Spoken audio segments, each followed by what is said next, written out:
Welcome to ApplauseCast Health. Tonight, ApplauseCast brings you part 2 of an interview with Tom Rogers, Vice President of the Qigong Institute.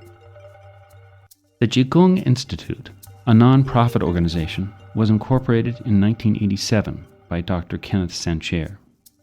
Having retired from world-renowned SRI 3 years before, where his work culminated in nearly 70 publications and 10 patents, Dr. Sancher, an active practitioner of Qigong, felt that the application of scientific discipline and process could help unveil and illuminate Qigong's many health benefits.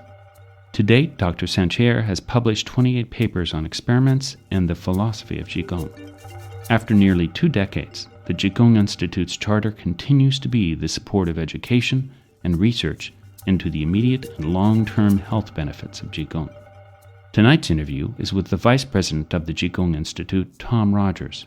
We join the interview with Steve Mara of ApplauseCast, as recorded in Tom Rogers' home on the San Francisco Peninsula.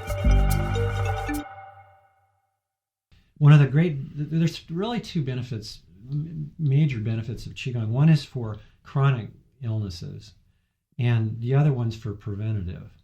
It's amazingly good for preventative, and the preventative includes, do you want to learn how to de-stress? This is one of the best ways to do it. People are probably familiar with mindfulness meditation, like John Kabat-Zinn's done a wonderful job of getting mindfulness meditation out to people. It's now in hospital situations. Well, that's just a fundamental part of Qigong. Qigong adds the movement to that, so that in addition to just de-stressing, the Qigong is also going to help your immune system. The mindfulness meditation in that's going to help your nervous system and your endocrine system, because it's not going to be firing off all this stuff that says adrenaline, that says you've got to go out there and do something and be ready to fight or flight. What it's doing is, what the Qigong is doing is getting you more relaxed. So it's initiating the relaxation response. Now, have there been studies? Well, let me clarify that. Have there been studies by Western schools? Because I think that's kind of the stamp of approval in our particular society, that validate some of these concepts? There's been a lot of research, especially recently, that's been done with superconducting quantum interface devices, MRI machines. Well, let's go back to the let's go back to tell us what that is. Well, that's a device that measures it's being used to measure brainwave activity and the magnetic field of your brain and heart. And it's shown that definitely one person can affect another person, and you can also affect your own magnetic field, your own electromagnetic energy by doing, say, meditative practices. Is there research that's being done now to validate some of these principles and these concepts? The Qigong Institute's Qigong and Energy Medicine database has over 4,000 abstracts on the benefits of Qigong and energy medicine for conditions like asthma, hypertension, cancer, and stroke. The Qigong Institute has published original research on the anti-aging benefits of Qigong, as well as the beneficial effects of using Qigong with drug therapy to reduce the amount of drugs necessary for particular conditions. We've also published papers on Qigong therapy for stress management, the benefits of Qigong for seniors, and recovery from multiple physical symptoms with Qigong therapy, and also for the benefits for arthritis. In addition to that, there's recently published work from the University of Illinois Kinesiology Department that highlights the benefits of Tai Chi for a range of conditions, especially for those affecting older citizens. It summarizes peer-reviewed work appearing in publications like the Journal of the American Geriatric Society and the Journal of Rheumatology. There are other private institutions like the Qigong Institute. The Samuel Institute's an example that's funding amazing research all over the world on the scientific foundations of healing in general. It's got a broader scope than the Qigong Institute, which focuses exclusively on Qigong. And I earlier mentioned the Institute of Heart Math in Boulder Creek, California, that's doing this really cool stuff with squids, like showing that the electromagnetic signal produced by your heart's registered in the brainwaves of people around you. So there's more to charisma than meets the eye. And in addition to that, the government's involved because the National Institutes of Health, through the National Center for Complementary and Alternative Medicine, has funded hundreds of millions of dollars of research on CAM at the University of California, San Francisco, Oregon Health and Science University, the Mount Sinai School of Medicine, Temple University, University of North Carolina. I mean, the list just goes on and on. So there's just some really amazing cutting-edge research into our electromagnetic beings. And there's this really great observation by James Oshman in his book, Energy Medicine, The Scientific Basis. He says something like, denying our energetic nature would be denying the fundamental reaction upon which all life depends, namely the absorption of sunlight by plants, which is electromagnetic energy absorption. So this Newtonian idea that the whole is made up of the parts, up until now, that's been the Western medical view, which is a very non-holistic approach to healthcare. But physics and biophysics are both embracing quantum theory, where basically everything can be described as electromagnetic fields. And they see optimal health is a higher energy state, and illness is a lower energy state. So Qigong is all about increasing and building your energy, and you shift from a disease state to a health state. So there's a lot of information on the Qigong Institute website, especially a paper called Qigong Energy Medicine for the New Millennium, which gives a lot of information pointers to scientific research on Qigong. And the Qigong Institute is asking for donations to fund research to fund more high-quality Qigong studies. Are any medical schools teaching Qigong? They're starting to. Of course, Qigong is taught in universities of East-West medicine, colleges of Oriental medicine, and traditional Chinese medicine. But there's an emerging awareness in mainstream universities and medical schools that recognizes the need to treat the patient as a whole. I mentioned that holistic health. And that's essential to healing and preventative health care. So this philosophy is finding its way into the curriculum. And there's Drexel University College of Medicine in Philadelphia, and Johns Hopkins has a Center for Complementary and Alternative Medicine, and they have a preclinical medical school and postgraduate programs in CAM, Complementary and Alternative Medicine, as well as research. Purdue's another example. Now, if I were talking to a member of the AMA, for example, and was talking to them about traditional Chinese medicine or Qigong or Tai Chi, what kind of response would I get? I'm not picking on the AMA, but a sort of a traditional Western medical organization. Well, one of the biggest problems is a lot of them are unfamiliar with this stuff, and it's not part of their medical training. That's changing, which is a very good thing. The best reaction that they have would be show me. And that's fine, because that's an old Taoist tradition. The Taoists, who practice Qigong, there's other people who practice Qigong, but Taoism and Qigong sort of grew up together in China. They cross-fertilize and interrelate. The American Medical Association, the doctors would say, well, if it's proven effective, then I'll go ahead and incorporate it into my practice. From the standpoint of people that practice complementary and alternative medicine, the operative word is complementary. So the best way really to treat a patient, and I've had discussions with people who are Oriental medical doctors who have Western MDs, and they will be the first to tell you that the best medical care that they think they can provide to their patient is a combination of Eastern and Western medicine. So for Western medicine, use what's good. Give an immunization, take an x-ray, do whatever you need to do. But then, especially for chronic illness or prevention, that's where things like Qigong and Tai Chi are just absolutely outstanding. Now, we should note that in Western medicine, the American Medical Association would have the idea that you need to prove that the medicine's good before you administer it to people. And also, there's got to be some standard of proof before the HMOs are going to be paying for it. Well, it turns out hundreds of thousands of people do die every year because of the medical care they're receiving in the West. Much of that has to do with adverse drug reactions. So where's the standard of proof for that? A lot of people are frustrated with the Western medical system. Now, I'm not putting down the Western medical system because I grew up with it. My father was a doctor. As we all have been, yes, yeah. certainly. So I love Western medicine, but I also see its shortcomings. And that's why I feel like in order to live a long and healthy life, I need to be doing something besides like Western style exercises or relying on Western style medicine, because Western style medicine is a medicine of intervention. Yeah, it's not preventive in nature, basically. No, and that's not really necessarily to criticize the doctors. It's not that they don't want to. It's just that the way that the whole system's been set up now, they don't have the time to work with people like they should. If you look back to, I'll pick on Descartes, because he's the father of modern medicine, and he split the mind and body. Actually, he split the mind and body so that he could get the church off his back, because he wanted to be able to do science, and the mind and soul were the purview of the church, and they still are to a certain extent. But that sort of compact with the devil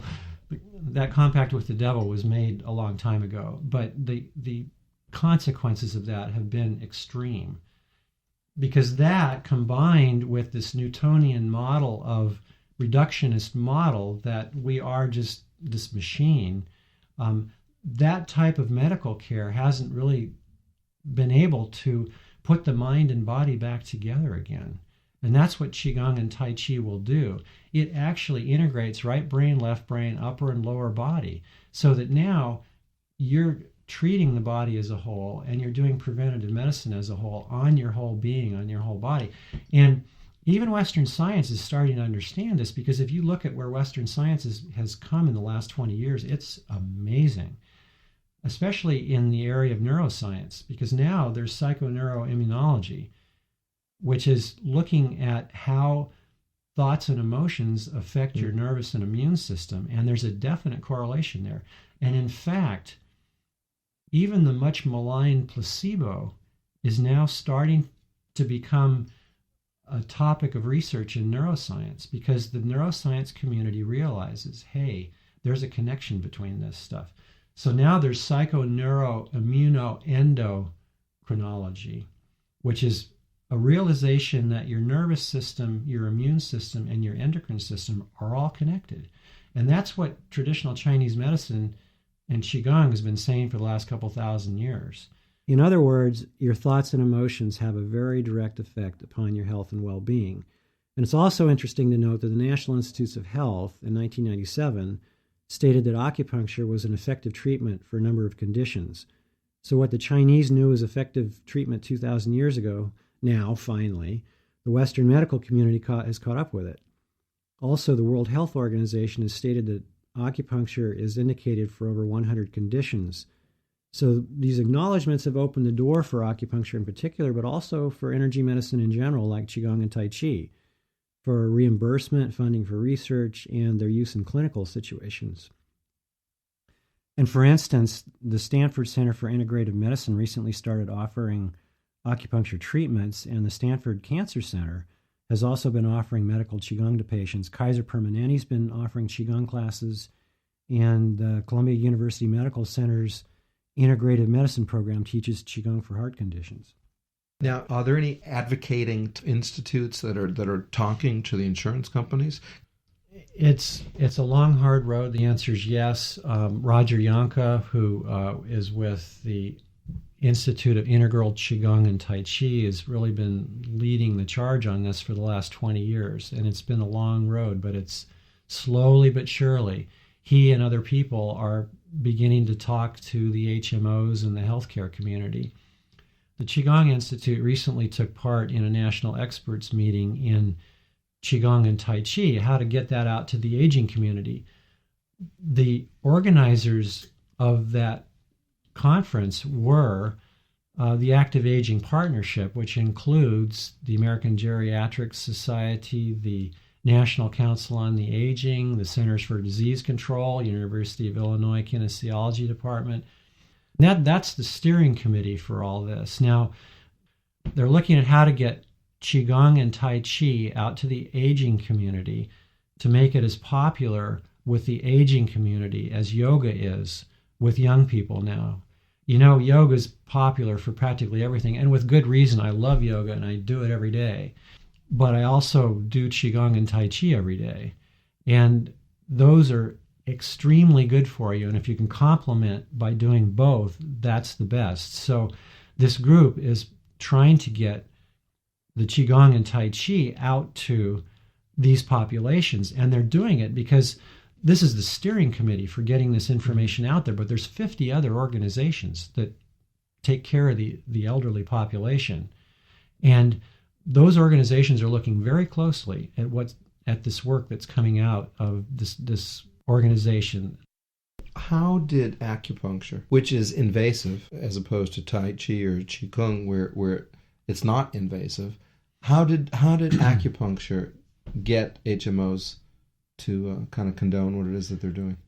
The medical community blessed it, and that allowed it to become reimbursable. But in thinking about it, I mean, a series of physical exercises does not involve putting a needle into your body. No, and it turns out that, all traditional Chinese medicine is concerned about energy stagnation and energy deficiency.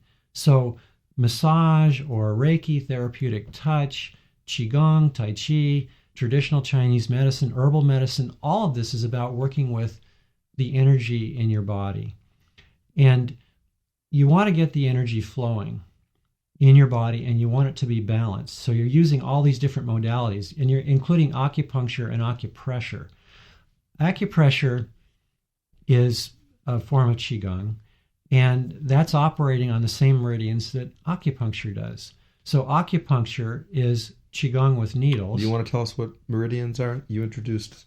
Acupuncture is Qigong with needles, and Qigong is acupuncture without the needles. Traditional Chinese medicine focuses on moving energy within the energy pathways in your body, which are called meridians. And Qigong and acupuncture and acupressure are all concerned with the flow of that energy, because traditional Chinese medicine says if that energy gets blocked, you're going to have a problem. And a blockage would be pain. A blockage would be a cancer. A stagnation could result in the same thing. So all of traditional Chinese medicine and its various forms like Qigong or herbal medicine, acupuncture, acupressure are all concerned with moving that energy and balancing it within your body and addressing the deficiencies of that. So stagnant energy is bad.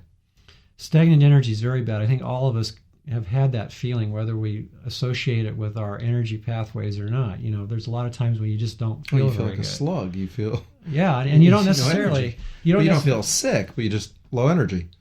Right. You don't feel sick, but you feel like really low energy, and you just don't feel like doing anything. And that's a great time to be doing Qigong, because that's one of the times when it's going to be really helpful. If you need to jumpstart yourself, go do some Qigong. Or if you want to not get in that situation in the first place, then do Qigong. It's preventative medicine. So it's almost echinacea-like, that if you take it on an ongoing basis, I mean, you build up. You know, it's like putting money into an account. I mean, you've got a reservoir of energy. It's filling up your gas tank, so to speak. It's filling up your energetic tank with energy, so that then you can go ahead and spend it when you need it.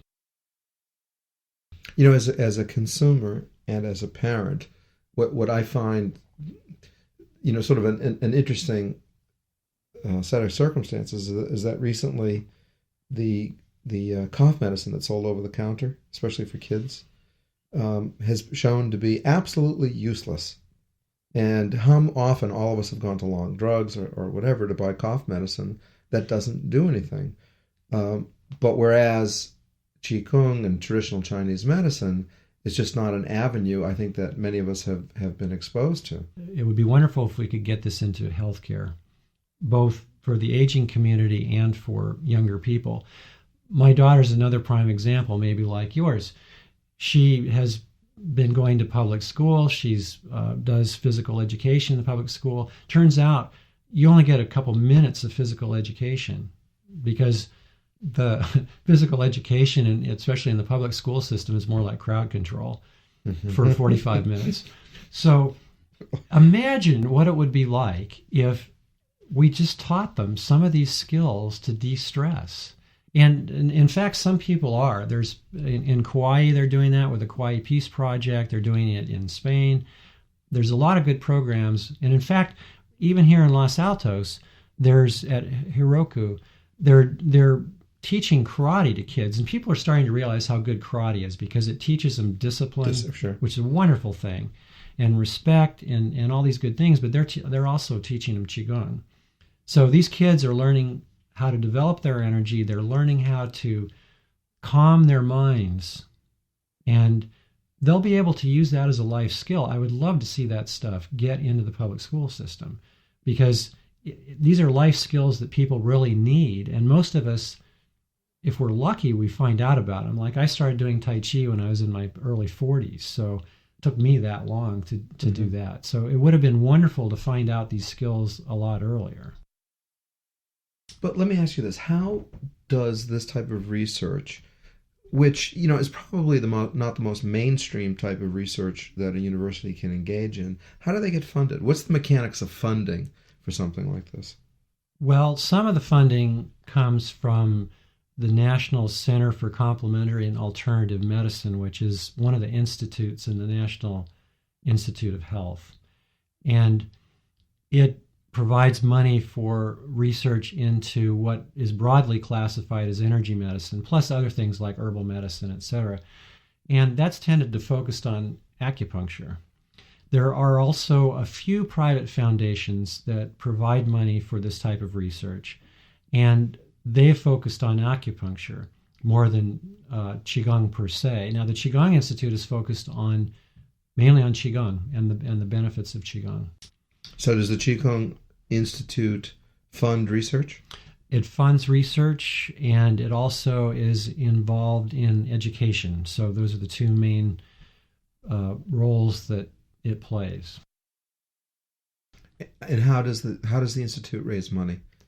The Qigong Institute gets income from membership, the sale of the DVDs of lectures, sales of the Qigong and Energy Medicine database, donations, and the use of the online version of the Qigong and Energy Medicine database. We're a true 501c3 nonprofit. The officers and directors are volunteers. There's no paid staff, so all money received goes directly to Qigong research and education. So let's talk about the Institute. Tell us about the Institute, when it was founded, and what its charter is. The Qigong Institute was founded in 1987 by Dr. Ken Sunsir with a charter of research and education in Qigong. The most significant contribution has been the development, single-handed development really, by Dr. Sunsir of the Qigong and Energy Medicine database. It's a compilation of references and abstracts in English to the extensive clinical and experimental research on medical application of Qigong that's been carried out in China. However, it also includes recent abstracts in English for this research, as well as reports in Western scientific journals and books and Medline, and a little bit from the popular press, like the Time magazine article of a couple of years ago, Tai Chi is the perfect exercise. So it's actually the only record in English of the huge amount of research on Qigong from China as well as from other countries, notably Japan and Korea. I previously mentioned more about other research that the QI has done. On the education side, the Institute sponsors Qigong classes and lectures. There are listings of scientific papers on our website. There's also a teacher's directory, so you can find a teacher near you or a teacher who will come to your area and give seminars, or who gives seminars at very interesting locations like Greece, or they have some good DVDs or books. The Qigong Institute sells a selected set of DVDs of Qigong Institute-sponsored lectures. There are dissertations on Qigong and Tai Chi from universities, scientific papers published by the Qigong Institute. All of this is on the website. The Qigong Institute has sponsored classes and seminars at the YMCA, middle schools, local University of East-West Medicine, and World Tai Chi and Qigong Day events. Now, this is an amazing event every April where the entire world does Tai Chi and Qigong at the same time in each time zone on a particular day as the day unfolds across the entire planet. So as soon as 10 a.m. comes around in each time zone, the people in that time zone start doing the practice. So this healing wave of energy slowly traverses the planet with the sun. It's really, really neat. the slogan this year is "One World, One Breath." It's really neat. People in over 60 countries take part. So the Qigong Institute has co-sponsored that, and we also have an online version of the Qigong and Energy Medicine database on our website, which is www.qigonginstitute.org. And I should say that Qigong is spelled Qigong. You know, the other thing, I've sometimes seen the word Qi spelled CHI. Well, is that a different Qi than the QI? Well, people could say the same about Tai Chi because it's spelled Taiji or Taichi. It really comes down to which transliteration you're using for Chinese characters. The older one is Wade Giles, and that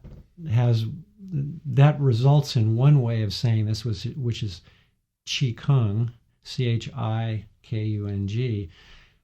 But there's the newer pinyin, which is now the world standard for how to transliterate Chinese. In other words, how to get it to phonetically sound so the rest of the world can understand it. And with that, it's Qigong is spelled Qigong. So whether it's Tai Chi or Tai Ji or Qigong or Qigong, just depends upon which translation system that you're using. Do insurance companies, do HMOs, will they allow patients to be reimbursed for that? They're starting to do that. Because I think that's really going to be part of a major gateway.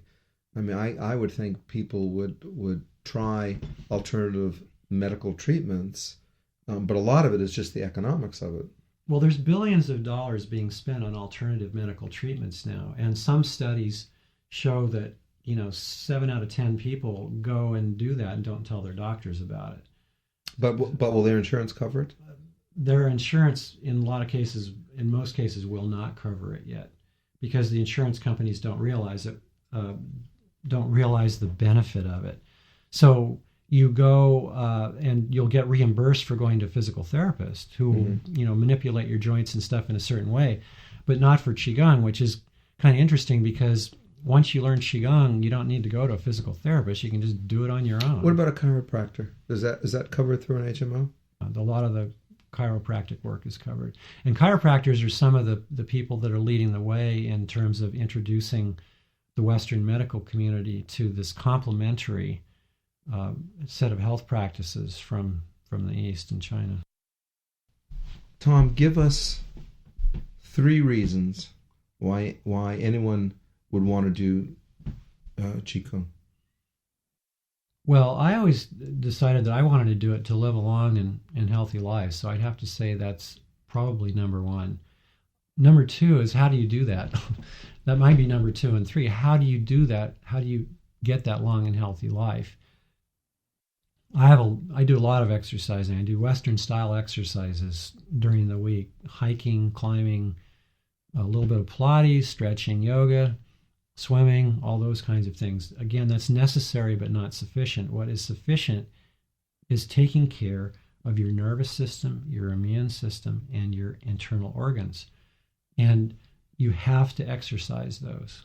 You've got to figure out some way to do it, especially the nervous system, because the nervous system is where you're going to have your emotions playing out, and they can be devastating. And that's also where you're going to be worrying about what's going to happen, what did happen, what you should have done, what you should do, those kinds of things. The Qigong exercises are going to give you a way to deal with those emotions when they come up.